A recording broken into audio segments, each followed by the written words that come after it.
বলেন আল্লাহু আকবার। মুসলমানের আওয়াজে বলেন আল্লাহু আকবার। এইবার হুযায়ফাতুল ইয়ামান বলতেছে, আবু জেহেল তাহলে কি করলে তোমরা আমাদেরকে যাইতে দিবে? আবু জেহেল বলতেছে, কোনো কারণে কোনো ক্রমে তোমাদেরকে যাইতে দেওয়া হবে না। তার কারণ তোমরা গিয়ে আমাদের বিরুদ্ধে লড়াই করবে, আমাদের শত্রু বাড়াইতে আমরা চাই না। এই জন্য তোমরা মক্কায় থাকো, বদরের পরে তোমরা মদিনায় যাইবার সমস্যা হবে না। হুযায়ফার এমন বলে না যে মক্কার ভিতরে রাসূলুল্লাহ নাই, ওই মক্কা আমাদের আর ভালো লাগে না। আমাদের নবী, আমাদের রাসূলুল্লাহ হাবিবুল্লাহর কাছে আমাদের যাইতে দাও না, তোমাদের যাইতে দেওয়া হবে না। এবার ওয়াদা করে, ও মুসলমান ভালো করে শোনো, এইবার হুযায়ফার এমন দুইজন বাবার ছেলে আবু জেহেলের সাথে ওয়াদা করে, তোমার কাছে আমরা ওয়াদা দিয়ে যাই, আমরা মদিনায় যাব, নবীজির সাথে দেখা করব, সাক্ষাৎ করব, নবীজির সাথে তোমাদের বিরুদ্ধে লড়াই করার জন্য আমরা বদরের ময়দানে আসবো না। অতএব আমাদেরকে যাইতে দাও, তুমি আমাদেরকে বাধা দিও না। এই কথা, এই ওয়াদা, তার কারণ আবু জেহেল জানে মুসলমানরা যদি ওয়াদা করে, ওয়াদা খিলাফ করে না, এই গুণ মুসলমানদের আছে। আল্লাহু আকবার বলে। কাফেররাও জানতো মুসলমানরা কি করে না, ওয়াদার খিলাফ করে না। আর এখন শয়তানও জানে মুসলমানরা ওয়াদা খিলাফ করে। রাগ করতেছেন আপনারা? আগে কাফেররাও জানতো মুসলমানরা কি করে না, ওয়াদার খিলাফ করে না। আমি আপনাদেরকে কোরআন শোনাই, এই আয়াতের ব্যাখ্যা শোনাই আল্লাহর বান্দা, কিন্তু এখন শয়তানও জানে বড় বড় ওয়াদা খিলাফের নামের যদি তালিকা করা হয়, অনেক বড় বড় হাজি গাজীর নাম ঢুকে যাবে। কথা বলেন বাবা, ঠিক কিনা? এইবার হুযায়ফাতুল ইয়ামান আর হুযায়ফার ইয়ামান দুইজন যখন আবু জেহেলকে বলল, তোমার কাছে আমরা ওয়াদা দিয়ে যাই, আমরা মদিনায় যাব, কিন্তু তোমাদের বিরুদ্ধে নবীজির সাথে বদরে লড়াই করতে আসবো না, আমাদের যাইতে দাও। আল্লাহ নবী সাহাবীদের ওয়াদা অনুযায়ী আবু জেহেল বলতেছে, আচ্ছা যাও যাও, তবে কিন্তু খবরদার আমাদের বিরুদ্ধে লড়াই করতে আসবা না। এইবার যখন বদরের ময়দানে নবীজি যাবে, সাহাবা ইকরামদেরকে প্রস্তুতি গ্রহণ করাইতেছেন, সাহাবা ইকরামদেরকে রণু কৌশলে প্রস্তুতি গ্রহণ করায়। এমন টাইমে নবীজির সাহাবীরা দুর্বল, বুড়া, নওজওয়ান কম, তাগড়া জওয়ান সাহাবা ইকরাম কোন, বুড়া যাদের অস্ত্র নাই, শস্ত্র নাই, দুর্বল সাহাবা ইকরাম 313 জন তাদের হয়, আর এর বেশি হয় না। এইবার এই দুইজন হুযায়ফার ইয়ামান আসছে নবীজির কাছে, বলে, পয়গম্বর আমরা আপনার সাথে জিহাদে যাইতে চাই, তবে একটা ঘটনা, আমরা তো আবু জেহেলের সাথে ওয়াদা করে আসছিলাম, আপনার যখন হিজরত করার জন্য মক্কা থেকে মদিনায় আসে, রাস্তা আটকাইছে, বলছে তোদের যাইতে দেওয়া হবে না, তোমরা নবীজির সাথে আমাদের বিরুদ্ধে লড়াই করবে, এই জন্য যাইতে দেওয়া হবে না। আমরা ওয়াদা করে আসছিলাম আমরা মদিনায় যাব, কিন্তু নবীজির সাথে তোমাদের বিরুদ্ধে লড়াই করতে আসবো না, এই ওয়াদা দিয়ে আসছি। এখন পয়গম্বর আমাদের কি জিহাদের ময়দানে নেওয়া যাবে? নবীজি আমার বলতেছে, না না না, তোমরা ওয়াদা করে আসছো, এখন যদি তোমরা আমার সাথে আমার সৈন্যবাহিনী বৃদ্ধি করার জন্য কাফেরদের বিরুদ্ধে লড়াই করো, কিয়ামত পর্যন্ত মুনাফিক আর কাফেররা আলোচনা করবে যে মুসলমানদের নবী ওয়াদা ভঙ্গ করেছে, আর আমি কোনোদিন ওয়াদা ভঙ্গ করে নাই, আজও ভঙ্গ করতে পারবো না। জিহাদের ময়দানে দুইজন সৈন্য কম নেব, এরপরও ওয়াদা ভঙ্গ করব না। অথচ ওই সময় দুইজন সৈন্যবাহিনীর অনেক দাম ছিল, মূল্য ছিল, এরপরও নবীজি সাহাবীদেরকে জিহাদের ময়দানে নেই নাই, ওয়াদা ভঙ্গ হয়ে যাবে বলে। এই জন্য আল্লাহর বান্দারা, নবীজি বলতেছেন, না না না, তোমাদেরকে নেওয়া হবে না। কাফিররা বলবে আমি ওয়াদা ভঙ্গকারী, আমার সাহাবীরা ওয়াদা ভঙ্গকারী, এই দোষ আমাদের উপর আসুক, আমরা বরদাস্ত করতে পারি না। এই জন্য তারা ওয়াদা রক্ষা করে এমন দামি হয়ে গেল, কিয়ামত পর্যন্ত ওয়াদা রক্ষাকারীদের আলোচনার ভিতরে তাদের নাম আজও আলোচনা হয়। জোরে কন্যা সুবহানাল্লাহ। এটা ছিল ওয়াদা পুরা করি, তারা ওয়াদা পুরা করেছে। আর মুনাফিক যারা হবে তাদের অন্যতম 2 নম্বর লক্ষণ হলো ওয়াইদা ওয়াদা আখলাফা, ওয়াদা করবে তো খিলাফ করবে। তাহলে মুনাফিক চিনার 2 নম্বর আলামত হলো ওয়াদা করে তারা কি করে? ভঙ্গ করে। কথা বলেন, কি করে? আর ইমানদার যারা ওয়াদা রক্ষা করার পর যত কষ্ট হোক না কেন, যত ধরনের সমস্যা হোক না কেন, এরপরও তারা ওয়াদা কি করে না, ভঙ্গ। বন্ধুগণ আমার, এরপরে 3 নম্বরে আসেন, ওয়াইদা তুমিনা খারাত, আমানত রাখলে মুনাফিকদের আর একটা লক্ষণ হলো আমানত রাখলে মুনাফিকরা আমানতের খেয়ানত করে ফেলে। কিন্তু ইমানদার যারা হয় তারা আমানতের খেয়ানত কখনো তারা করতে পারে না। এই জন্য আমানত অনেক বড় একটা দামি ইবাদতের নাম। সমস্ত নবীদের সিফাত ছিল, গুণ ছিল, তারা আমানতদার। সমস্ত ফেরেশতাদের সিফাত আমানতদার, সমস্ত সাহাবায়ে কেরামের সিফাত হলো আমানতদার। আমার নবীজি সাহাবায়ে কেরাম তারা এত বড় বড় আমানতদারের পরিচয় দিয়েছে রে আল্লাহর বান্দা। নবীজি সাহাবী হযরতে আব্দুল্লাহ ইবনে হযরতে আবু উবাইদা ইবনুল জাররাহ রাদিয়াল্লাহু তাআলা এত বড় জান্নাতি সুসংবাদ প্রাপ্ত একজন সাহাবী, আমানতদার একজন সাহাবী হযরতে আবু উবাইদা ইবনুল জাররাহ রাদিয়াল্লাহু তাআলা আমানতদারিটা কেমনে কিভাবে পালন করলো ইতিহাসের কিতাবের মাঝে উল্লেখ করা হয়। হযরতে ওমর ফারুক রাদিয়াল্লাহু তাআলা যখন খলিফাতুল মুসলিমিন হযরতে আবু উবাইদা ইবনুল জাররাহকে শামের গভর্নর বানায় দেন। শাম তার মানে ছোটখাটো কোনো রাষ্ট্র না আল্লাহর বান্দা, অনেক বড় বিশাল একটা রাষ্ট্রের নাম। তৎকালীন শাম হলো বাণিজ্যের মূল কেন্দ্র বিন্দু, সব চাইতে বাণিজ্যিক শহরের নাম হলো শাম। এই শামের গভর্নর বানায় দেয়। তৎকালীন শাম হলো মিশর, জেরুজালেম, জর্ডান, এরপরে লেবানন, সেরকম বড় বড় রাষ্ট্র মিলে শাম একটা এলাকা।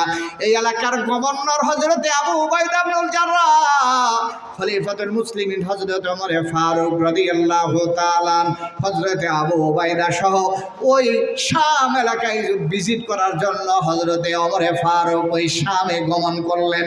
শামে যাওয়ার পরে হযরতে হযরতে আবু উবাইদা ইবনুল জাররাহর সাথে আল্লাহর নবী সাহাবী খলিফাতুল মুসলিমিন হযরত ওমর দেখা করলেন। দেখা করার পর বলতেছে, আবু উবাইদা, এত বড় রাষ্ট্রের আপনি গভর্নর আর রাজা, তার মানে আপনার জায়গা, থাকার জায়গা, বাসস্থানটা আমার একটু দেখার দরকার। কোথায় থাকেন, কি আহার করেন, কি পান করেন। এইবার হযরত ওমর হযরত আবু উবাইদা ইবনুল জাররাহ এই শামের প্রেসিডেন্টের বাড়ি দেখার জন্য রওনা হয়ে যায়। হযরত আবু উবাইদা স্বাচ্ছন্দ্য মনে করে তাকে তার বাড়িটা দেখানোর জন্য নিয়ে যায়। যাইতে যাইতে শহর ছাড়িয়া অনেক জনমানবহীন একটা এলাকায় হযরত ওমরকে সাথে করে নিয়ে যায়। হযরত ওমর বলে, আবু উবাইদা, এই জনমানবহীন এলাকায় কেন আমার নেন? কয়, আমিরুল মুমিনিন, আমার বাড়ি তো এই জনমানবহীন এলাকার ভিতরে, শহরে আমার থাকার জায়গা নাই। এইবার যে বাড়িতে নিয়ে যায়, চোখ আল্লাহর বান্দা আল্লাহু আকবার বলার জন্য রেডি থাকেন। হযরতে আবু উবাইদা শামের প্রেসিডেন্ট আমিরুল মুমিনিন হযরত ওমরকে নিয়ে এমন একটা ঘরের ভিতরে নিয়ে গেল, যে ঘরটা সুন্দর কোনো বিল্ডিং ছিল না, রাজপ্রাসাদ ছিল না, সামান্য খেজুরের পাতা দিয়া তৈরি একটা ঘরের ভিতরে নিয়ে বলতেছে, আমিরুল মুমিনিন, এটা হলো আমার থাকার জায়গা, এটা হলো আমার ঘর। জোরে বলেন না আল্লাহু আকবার। শামের প্রেসিডেন্ট, তার থাকার জায়গা হলো সামান্য খেজুরের একটা ঘর, খেজুর দ্বারা নির্মিত একটা ঘর। আর আমার এলাকার, আমার দেশের সামান্য একজন মেম্বার হইলেও তার বিশাল রাজমহল তৈরি হয়ে যায়। কথা বলেন না কেন? রাজপ্রাসাদ তৈরি হয়ে যায়। চেয়ারম্যান হইলে তো কথাই নাই। এরপরে যদি আপনার এমপি মন্ত্রী হইতে পারে, সুবহানাল্লাহ, দেশের 10-এর টাকা মাইরা দেশে তাদের অনেক অসংখ্য ফ্ল্যাট হয়ে যায়, বিদেশে অসংখ্য বাড়ির মালিক হয়ে যায়। আমি আপনাদের কাছে জানতে চাই, এটা কি তার বাবার টাকা না জনগণের চুরি করা টাকা? জনগণের টাকা চুরি কইরা এই এত বড় বড় বাড়ি বানায়। অথচ নবীজি সাহাবী হযরত আবু উবাইদা ইবনুল জাররাহ এত বিশাল রাজ্যের মালিক। মালিক হওয়ার পর, ক্ষমতাশীল হওয়ার পরও সে থাকে সামান্য একটা খেজুরের ঝুপড়ি একটা ঘরের ভিতরে। এর নাম ছিল রাষ্ট্রীয় সম্পদ হেফাজত আর আমানতদারির সাথে রাষ্ট্র পরিচালনার অন্যতম উজ্জ্বল একটা দৃষ্টান্ত। কথা বলেন ঠিক কিনা? বন্ধুগণ আমার, এই চমৎকার দৃষ্টান্ত পেশ করলেন হযরত আবু উবাইদা ইবনুল জাররাহ। বিশাল রাজ্য পরিচালনা করেছেন ঝুপড়ির ঘরের ভিতরে থেকে। এরপরে হযরতে আমিরুল মুমিনিন আবু উবাইদা ইবনুল জাররাহকে বলতেছে, আবু উবাইদা, দীর্ঘক্ষণ হয়ে গেল, নাস্তার ব্যবস্থা করলেন না, একটু নাস্তার ব্যবস্থাটা করেন। আবু উবাইদা ওই খেজুরের পাতার ভিতর থেকে 3 টুকরা শুকনা রুটি বের করে দস্তরখানার উপর দিয়া বলতেছে, আমিরুল মুমিনিন, এই নেন আপনার জন্য আমি নাস্তার আয়োজন আর ব্যবস্থা করেছি। জবানটা খুলে কন্যা সুবহানাল্লাহ। আমিরুল মুমিনিনের জন্য কিসের নাস্তা? 3 টুকরা শুকনা 3 টুকরা রুটি আমিরুল মুমিনিনের জন্য, অর্ধজাহানের খলিফার জন্য আপ্যায়নের ব্যবস্থা। আর আমার দেশের ভিতরে ওরে সুবহানাল্লাহ, আপনি কোন রাষ্ট্রীয় অতিথি যদি আসে, রাস্তাঘাট বন্ধ করে দিয়া ঘন্টার পর ঘন্টা জনগণের দুর্ভোগ জামের ভিতরে ফেলে আমাদের রাষ্ট্রীয় অতিথিরা বাসি ফুসায়া যায় আর আসে। কথা বলেন মুসলমান ঠিক কিনা? বন্ধুগণ আমার, কিন্তু হযরতে আবু উবাইদা বলতেছে এটা হলো নাস্তা। খলিফাতুল মুসলিমিন বলতেছে, আবু উবাইদা আপনি থাকেন কোথায়? বলতেছে এখানে থাকি, এই যে আমার একটা গদি আর আপনার একটা পানি খাওয়ার মস্ক দেখা দেয়, এই হলো আমার সামানা। ঘরের ভিতরে তা সুন্দর কোনো সামানা নাই, সুন্দর কোনো ডেকোরেশন নাই। এটা ছিল একজন আমিরুল মুমিনিনের নিযুক্তকৃত একজন গভর্নর, আল্লাহর নবী সাহাবীর এমন সুন্দর আমানতদারির একটা উজ্জ্বল দৃষ্টান্ত। আল্লাহর বান্দারা, ও মুসলমানেরা, এমন আমরা যদি জনপ্রতিনিধি পাইতাম, এমপি মন্ত্রী পাইতাম, আমি আপনাদের কাছে জানতে চাই, তাহলে আমার দেশের টাকা চুরি করে কেউ বিদেশে পাঠাইতে পারত? কথা বলেন। এরকম আমানতদার যদি একজন রাষ্ট্রনায়ক আমরা পাইতাম, তাহলে আমার দেশে কি এরকম অবনতি হইতো না উন্নতি হইতো? কথা বলেন, অবনতি হইতো না উন্নতি হইতো? আমাদের দেশের জনগণের কোটি কোটি টাকা মেরে তারা আঙ্গুল ফুলে কলা গাছ হয়ে যায়, আর জনগণ দিন দিন তারা অধপতনের দিকে চলে যায়। এরকম আবু উবাইদা ইবনুল জাররাহ আমাদের দরকার আছে না নাই? আল্লাহর বান্দারা, আর লম্বা নয়। তাহলে এটা ছিল একটা আমানতদারির দৃষ্টান্ত। আর একটা দৃষ্টান্ত সিয়ারু আলামিন নুবালা থেকে সংক্ষেপে একটা দৃষ্টান্ত দেয়া নেই। ওই যে অনেক বড় জলিলুল কদর একজন মুহাদ্দিসের নাম হযরতে আব্দুল্লাহ ইবনে মুবারক রাহমাতুল্লাহি আলাইহি। হযরতে আব্দুল্লাহ ইবনে মুবারক রাহমাতুল্লাহি আলাইহি সেই দূরে গিয়েছে, মার্ক নামক এলাকা থেকে শামে সফর করার জন্য বের হয়ে যায়। শামে গিয়া একজন লোকের থেকে একটা কলম নিয়েছে কিছু লেখার জন্য। কলম নিয়ে লেখার পর ওই কলমটা আর যার কলমের মালিক তার কাছে ফেরত না দিয়া ব্যাগের ভিতরে গিরা সেই শাম থেকে কয়েকশো মাইল সফর করে তার গ্রামে চলে গেছে। এলাকায় চলে যাওয়ার পর ব্যাগটা খুলে দেখে যে ভাইয়ের থেকে কলমটা নিয়েছিলাম জরুরি বস্তুটা লেখার জন্য, কলমটা তার ফেরত দেওয়া হয় নাই। এইবার হযরতে আব্দুল্লাহ ইবনে মুবারক বাসায় বিশ্রাম না কইরা ওই কলমটা ফেরত দেওয়ার জন্য আবার কয়েকশো মাইল সফর করে সেই শামে আবার রওনা হয়ে গেছে। জবানটা খুলে বলেন আল্লাহু আকবার। এর নাম ছিল আমানতদার।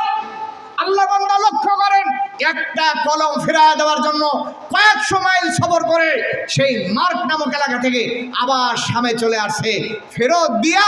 এরপরে যখন ঘুমায় গিয়েছেন, তার একজন শাগরেদ স্বপ্ন দেখতেছেন যে আল্লাহর হাবিব নবীজি সাল্লাল্লাহু আলাইহি ওয়াসাল্লাম আমানতদারের পুরস্কার হিসাবে জান্নাতের চাবি তার হাতে দিয়ে রেখেছেন। সুবহানাল্লাহ বলেন।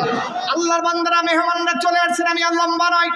হযরত আব্দুল্লাহ ইবনে মুবারক কেমন আমানতদার ছিলেন তার বাবাও তার চাইতে আরো বড় আমানতদার। আব্দুল্লাহ ইবনে মুবারক তার মানে হলো হযরতে মুবারক কত বড় আমানতদার। তিনি ছিলেন একজন বাগানের মালিক, একজন মালিকের বাগানে তিনি কাজ করতেন, দেখাশোনা করতেন। মালিক একদিন বাগানে গিয়া বলতেছে, ও মুবারক, তুমি আমার বাগান থেকে সুন্দর একটা আনার ছিঁড়ে নিয়ে আসো, ছুলে নিয়ে আসো।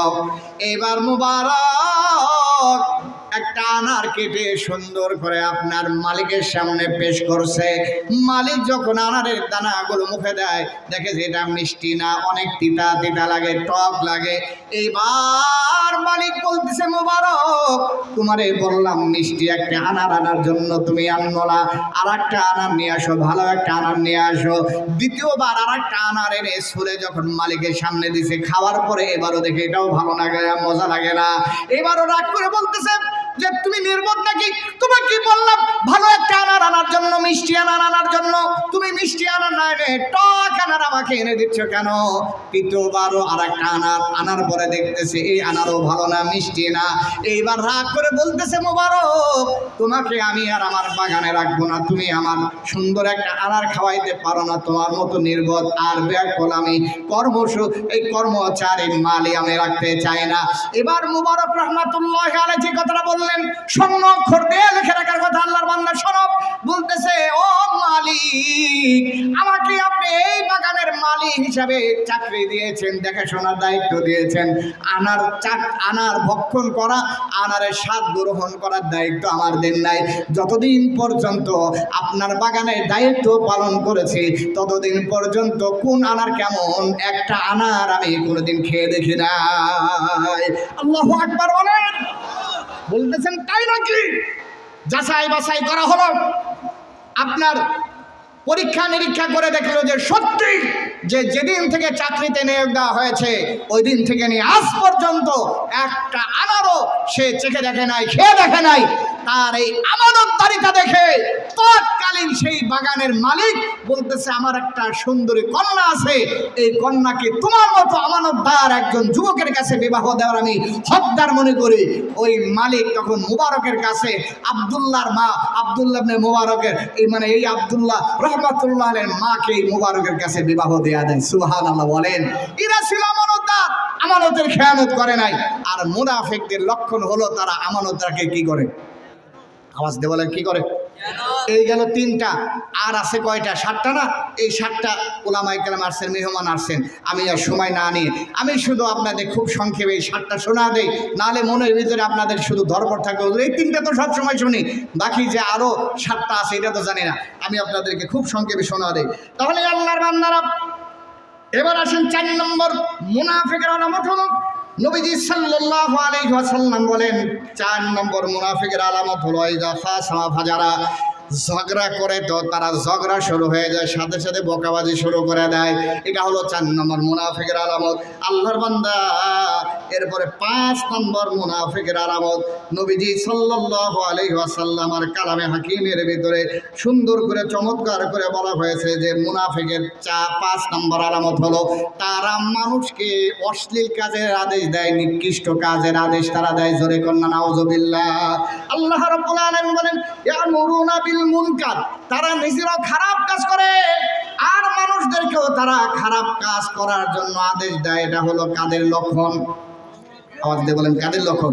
মুনাফিকরা নিজেরাও খারাপ কাজ করবে আর মানুষদেরকেও খারাপ কাজ করার জন্য তারা কি করবে? উদ্বুদ্ধ করবে। এটা হলো কাদের লক্ষণ বলেন তো দেখি? মুনাফিকদের লক্ষণ। আওয়াজ দিয়ে বলেন কাদের লক্ষণ? বন্ধুগণ আমার, তাহলে খুব ভালো করে বুঝুন, মুনাফিকদের 5 নম্বর লক্ষণ হলো তারা নিজেরাও খারাপ কাজ করবে আর মানুষদেরকেও তারা খারাপ কাজ করার জন্য বলবে। এই জন্য আল্লাহ রাব্বুল আলামিন বলতেছেন যে ইয়ামুরুনা বিল মুনকার ওয়া ইয়ানহাউনা আনিল মারুফ, তারা নিজেরা খারাপ কাজ করবে, অন্যদেরকেও খারাপ কাজ করতে বলবে এবং অন্যদেরকে আরেকটা কাজ করবে। মুনাফিকের আরেকটা লক্ষণ হলো যে তারা মানুষকে ভালো কাজ থেকে বাধা দেবে। মানুষকে কি কাজ থেকে বাধা দেবে? আওয়াজ দিয়ে বলেন কি কাজ থেকে বাধা দেবে? ভালো কাজ থেকে তারা বাধা দেবে। এটা হলো 5 নম্বর আলামত। কিসের আলামত? এই যে সূরাত তাওবার ভিতরে অনেক লম্বা, আল মুনাফিকুন বা'দুহুম মিন বা'দ, এই মুনাফিকের আলামতের ভিতরে আল্লাহ রাব্বুল আলামিন বলেন। এরপরে 6 নম্বর, ওয়ায়াকুবিদুনা আইদিয়াহুম, মুনাফিকের আরেকটা লক্ষণ হলো তারা কৃপণ হয়। মুনাফিকরা কি হয় জোরে বলেন? মুনাফিকরা দান করে না, অন্যকেও দান করতে দেয় না, উদ্বুদ্ধ করে না। এটা হলো মুনাফিকদের 6 নম্বর লক্ষণ আলামত। আর 7 নম্বর হলো আল্লাহ রাব্বুল আলামিন মুনাফিকদের আরেকটা লক্ষণের কথা বলে যে মুনাফিকরা পরস্পর একজন আরেকজনকে ধোঁকা দেওয়ার চেষ্টা করে। ইন্নাল মুনাফিকিনা ইউখাদিউনাল্লাহ ওয়া হুয়া খাদিউহুম, মুনাফিকরা তারা আল্লাহ রাসূল ইমানদারদেরকে তারা ধোঁকা দেওয়ার চেষ্টা করে। আল্লাহ রাব্বুল আলামিন বলতেছেন যে না তারা আল্লাহ নবী কাউকে ধোঁকা দিতে পারে না, বরং তারা নিজেরাই নিজেদেরকে ধোঁকা দিয়ে প্রতারিত হয়। এটা হলো 7 নম্বর লক্ষণ। ইন্নাল মুনাফিকিনা ইখাদিউনাল্লাহ ওয়া খাদিউহুম, মুনাফিকরা তারা আল্লাহকে ধোঁকা দেওয়ার জন্য মনে করে যে আমরা আল্লাহকে ধোঁকা দিলাম, মুসলমানদেরকে ধোঁকা দিলাম, আমরা আলেম ওলামাকে ধোঁকা দিলাম। আল্লাহ কয় না ওয়া খাদিউহুম, বরং তারা নিজেদের ধোঁকার ভিতরে পড়ে যায়। এটা হলো মুনাফিক, ধোঁকা দেওয়া, মানুষকে ধোঁকা দেওয়া। এটা কয় নম্বর মুনাফিকের আলামত বলেন তো দেখি? 7 নম্বর। আওয়াজ দিয়ে বলেন কয় নম্বর?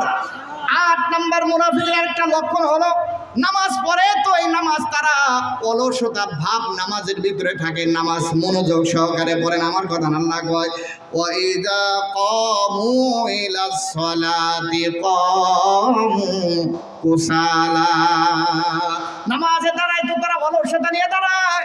এটা মুনাফিকদের 8 নম্বর একটা আলামত। 9 নম্বর আলামত হলো মুনাফিকরা যা করে সব মানুষকে দেখানোর জন্য করে। কাকে দেখানোর জন্য? আওয়াজ দিয়ে বলেন কাকে? মানুষদেরকে। যত কাজ করে, ভালো কাজ হোক আর এরপরে দান সদকা নামাজ রোজা যাই হোক না কেন, সব কাজ করে তো তারা কাদের দেখার জন্য করে? দেখানোর জন্য করে। আল্লাহ রাব্বুল আলামিন বলেন ইরাউনান নাসা ওয়া লা ইয়াযকুরুনাল্লাহা ইল্লা কলিলা, তারা যা কাজ করে মানুষকে দেখানোর জন্য তারা করে। আর 10 নম্বর মুনাফিকদের আলামত নবীজি সাল্লাল্লাহু আলাইহি ওয়াসাল্লাম বলে যে দেখো যে আসকালু সালাতি আলাল মুনাফিকি সালাতুল ইশা ওয়া সালাতুল ফজরি, নবীজি আমার কয় আরেকটা মুনাফিক সেনার আলামত হলো যে ফজর নামাজ আর ঈশার নামাজ দেখবা যে মুনাফিকরা জামাতে আসে না, তার কারণে এই 2 ওয়াক্ত নামাজ মুনাফিকদের কাছে আর এই মুনাফিকদের নিকটে ফজর আর ঈশার নামাজ অনেক কষ্ট আর ভারী মনে হয়ে যায়। নাউজুবিল্লাহ কোন। তাহলে মুনাফিক সিনার কয়টা আলামত পাইলাম? জোরে কোন। 10টা আলামত। কয়টা আলামত? 10টা আলামত। আল্লাহর বান্দারা, তাহলে এই যে আলোচনাগুলো হলো, আব্দুল্লাহ ইবনে উবাই ইবনে সালুল রাসূলের সাথে প্রতারণা করলো, সাহাবায়ে কেরামদের সাথে প্রতারণা করলো, আর যায়েদ ইবনে আরকাম সে মিথ্যাবাদী সাব্যস্ত হলো, আর মুনাফিকি করে সে মানুষের সামনে সত্যবাদী প্রমাণিত হয়ে গেল। এখন আমার আল্লাহ বলতেছে না, মুনাফিকি করে কেউ ষড়যন্ত্র করে লাভবান হইতে পারে না, সফল হইতে পারে না। আয়াত নাজিল হয়ে গেল, যে আয়াত তেলাওয়াত করেছি এই আয়াতটার অর্থ বলে আমি শেষ করে দিচ্ছি। আল্লাহ রাব্বুল আলামিন হযরত যায়েদ ইবনে আরকামের পক্ষে আয়াত নাজিল করে দিলেন, হুমুল্লাযীনা ইয়াকুলুনা লা তুনফিকু আলা মান ইনদা রাসূলিল্লাহি হাত্তা ইয়ানফাদু। আব্দুল্লাহ ইবনে উবাই ইবনে সালুলের 2টা ষড়যন্ত্র ছিল, কর্মসূচি ছিল। 1 নাম্বার হলো মুহাম্মদ সাল্লাল্লাহু আলাইহি ওয়াসাল্লাম আর মক্কা থেকে যারা হিজরত করে আসছে তাদের দান করা বন্ধ করে দাও, সাহায্য সহযোগিতা বন্ধ করে দাও, হাত্তা ইয়ানফাদু, তাহলে তারা মুহাম্মদের সাহায্য ছেড়ে মদিনা থেকে মক্কায় চলে যাবে। কিন্তু আল্লাহ রাব্বুল আলামিন বলেন না না না, ওয়ালিল্লাহি খাযাইনুস সামাওয়াতি ওয়াল আরদ, আসমান জমিনের ধনভাণ্ডারের চাবির মালিকানা আল্লাহর হাতে। ওয়ালাকিন্নাল মুনাফিকিনা লা ইয়াফকাহুন, মুনাফিকের গোষ্ঠী এটা জানে না, বোঝে না। কথা বলেন ঠিক কি না? এইজন্য আজ আমার সমাজেও কওমি মাদ্রাসাগুলো বন্ধ করে দেওয়ার জন্য অনেক ষড়যন্ত্র, চামড়ার দাম কমায় দেওয়া হয়।